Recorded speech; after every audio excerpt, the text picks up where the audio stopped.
عمرك استغربت ليه مصر اسمها ايجيبت بالانجليزي مش مصر؟ على عكس معظم دول العالم، الكلمة الأجنبية لمصر مختلفة تماماً عن اسمها باللغة الأم. إزاي ده حصل؟ الحقيقة الموضوع ده مش غريب خالص لما تيجي تعرف السبب.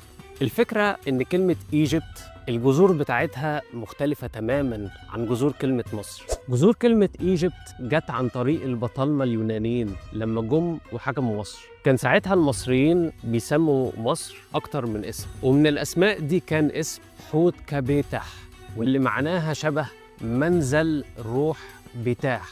وبتاح كان معبود في الميثولوجيا المصرية القديمة، وكان مرتبط بالخليقة وبالإبداع وبالفن، وده كان الاسم اللي رن مع البطالمة واستخدموه في تسمية البلد.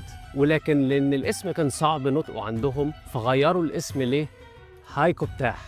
ولكن حتى النطق ده كان صعب على اليونانيين في الأراضي اليونانية، ولما الاسم اتنقل لليونان حصلت في الكلمة شوية تعديلات، وبقت الها في الأول غير منطوقة، وتحولت الكاف لجيم، وتم استبدال آخر الكلمة بنغمة أس كعادة اليونانيين في تسمية الأماكن، وتحولت الكلمة ل إيجيبتوس.